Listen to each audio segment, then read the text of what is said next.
Please subscribe my channel. السلام علیکم ورحمۃ اللہ وبرکاتہ۔ آج پھر ایک اہم اور ضروری عنوان کو لے کر ہم آپ کی خدمت میں حاضر ہیں۔ آج کی ہماری ویڈیو ان تمام بہن بھائیوں کے لیے جو کسی بھی فیلڈ میں کام کر رہے ہیں، محنت کر رہے ہیں اور اپنی فیلڈ میں کامیاب ہونا چاہتے ہیں، تو ان کے لیے ہماری یہ ویڈیو انشاءاللہ پیش رفت کے طور پر ثابت ہوگی۔ یاد رکھیے، کسی بھی کام میں کامیابی کے لیے مستقل مزاجی ہمیشہ ترقی یافتہ قوموں کی نشانی رہی ہے۔ ان کے دن اور رات نظم و ضبط، تسلسل اور مستقل پیش رفت کا جذبہ رہتا ہے۔ در حقیقت یہی وہ کامیابی کے اصول ہیں جو کسی بھی قوم کو روشن مستقبل کی ضمانت دیتے ہیں اور انہیں قوم کا امام بناتے ہیں۔ خود ہمارے آقا محمد رسول اللہ صلی اللہ علیہ وسلم کو اللہ تعالیٰ نے فرمایا، فاستقم کما امرت۔ دین اسلام پر جب غور کرتے ہیں تو پتہ چلتا ہے کہ اس نے زندگی میں مستقل مزاجی کو بڑی اہمیت دی ہے، اس کے شعور کو زندگی اور قوت عطا کی ہے، اور صاف اعلان کر دیا کہ کوئی بھی معاملہ خواہ وہ کسی نوعیت کا ہو، دنیاوی زندگی سے متعلق ہو یا اخروی زندگی سے، انفرادی زندگی سے ہو اس کا تعلق یا اجتماعی زندگی سے، ہر جگہ مستقل مزاجی کا احساس دامنگیر رہنا چاہیے۔ زندگی کی خوشیاں، شب و روز کی شادمانیاں، فکر و سخن کی تابانیاں سب اسی سے مربوط ہیں، اور اسی کے وجود سے تصویر کائنات میں رنگ ہے۔ اور اس کی ایک مثال ہمیں دین اسلام پر یا اپنی معاشرتی زندگی پر جب ہم غور کرتے ہیں تو ملتا ہے۔ ہجرت مدینہ کے موقع پر رسول اللہ صلی اللہ علیہ وسلم نے مکہ کے مہاجرین اور مدینہ کے مقامی مسلمانوں کے مابین اخوت و بھائی چارے کا رشتہ قائم کیا۔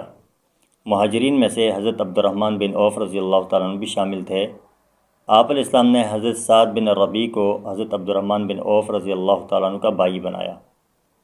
سعد بن ربیع رضی اللہ تعالیٰ عنہ نے حیران کن اور فقیر المثال قربانی کی پیشکش کرتے ہوئے عبد الرحمن بن عوف رضی اللہ تعالیٰ عنہ سے کہا کہ دیکھیے، میں مدینہ کا سب سے مالدار آدمی ہوں، میں آپ کے لیے اپنا گھر دے سکتا ہوں، اپنی بیویوں میں سے ایک کو طلاق دے کے وہ آپ کو دے سکتا ہوں، اور اپنے 2 باغ ہیں ان میں سے ایک آپ کے حوالے کرتا ہوں۔ جواب میں عبد الرحمن بن عوف رضی اللہ تعالیٰ نے فرمایا کہ اللہ تعالیٰ آپ کی جان، مال اور گھر میں برکت عطا فرمائے، بس آپ مجھے بازار کا راستہ دکھا دیں۔ حضرت سعد رضی اللہ تعالیٰ نے کینکا کے بازار کا پتہ بتایا۔ عبد الرحمن بن عوف رضی اللہ تعالیٰ عنہ اس وقت بالکل فقیر قسم کے تھے، ساتھ کچھ بھی نہیں تھا، بلکہ کھانے پینے کو بھی کچھ نصیب نہیں تھا۔ عبد الرحمن بن عوف رضی اللہ تعالیٰ عنہ بازار گئے اور خرید و فروخت کرتے رہے۔ شام کو کچھ پنیر اور گھی لائے۔ اس کے بعد وہ روزانہ بازار جاتے اور تجارت کرتے، مستقل مزاجی سے جاتے اپنے وقت پر اور مستقل مزاجی سے اپنے وقت پر واپس آتے۔ ایک دن ان کے لباس پر شادی کی نشانی یعنی خوشبو وغیرہ نظر آیا۔ آپ علیہ السلام نے پوچھا، عبد الرحمن یہ کیا ہے؟ عرض کیا، میں نے ایک انصاری عورت سے شادی کر لی ہے۔ آپ علیہ السلام نے فرمایا کہ اس کو مہر میں کیا دیا؟ کہا کہ کچھ کھجور وغیرہ میں نے اس کو اور سونا وغیرہ میں نے اس کو دیا۔ آپ علیہ السلام نے فرمایا کہ عبد الرحمن ولیمہ ضرور کرو، چاہے ایک بکری ہی ہو۔ غرض یہ کہ حضرت عبد الرحمن بن عوف رضی اللہ تعالیٰ عنہ تجارت کرتے رہے اور مستقل مزاجی سے کرتے رہے۔ آپ کی تجارت ترقی کرتی رہی اور اتنی وسعت اختیار کر گئی کہ وہ وقت بھی آیا جب مدینہ کی گلیوں میں عبد الرحمن بن عوف رضی اللہ تعالیٰ عنہ کے قافلے پہنچ جاتے اور پورا شہر لرز اٹھتا اور شور سن کر لوگ اکٹھے ہو جاتے تھے۔ آپ رضی اللہ تعالیٰ عنہ کی تجارت کی کامیابی کا بڑا راز جہاں مستقل مزاجی ہے وہیں اللہ کے راستے میں خرچ کرنا تھا، جس سے ان کا مال بڑھتا ہی گیا۔ آپ رضی اللہ تعالیٰ نے مختلف مواقع پر اللہ کے راستے میں جو دیگر حضرات صحابہ کرام کے سامنے خرچ کیا، علماء نے لکھا ہے کہ 40,000 درہم اور 50,000 دینار خرچ کیے، 20 اوقیہ سونا، 500 گھوڑے اور 1500 اونٹ دیے۔ یہ تو وہ صدقہ ہے جو دیگر احباب کی موجودگی میں آپ رضی اللہ تعالیٰ نے دیا، اور اس کے علاوہ جو رازداری والا صدقہ ہے اس کا کسی کو کوئی حساب اور پتہ نہیں۔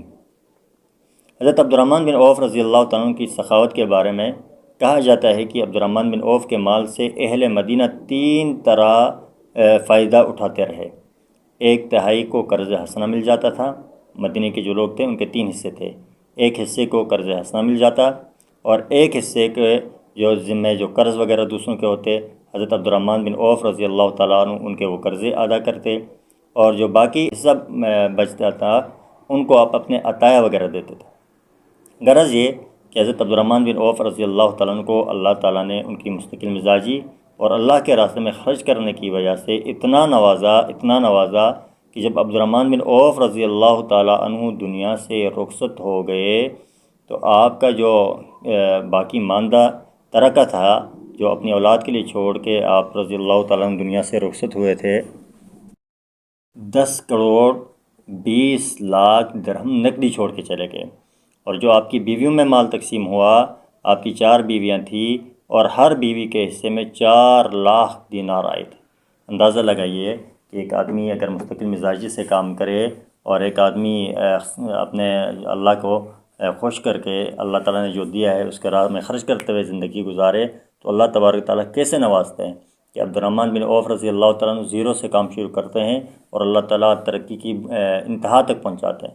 اسی طرح آج اگر ہم کوئی کام کرنا چاہتے ہیں، اگر یہ 2 کام ہم لازم کر رہے ہیں اپنے اوپر، ایک مستقل مزاجی سے ہم کام کرنا شروع کر دیں اور دوسرا اپنے کام میں اپنے رب کو شریک کریں اور اس میں سے جو اللہ کا حصہ ہے وہ دیتے رہیں، تو یقین جانیے کامیابی ہمارے قدم چومے گی۔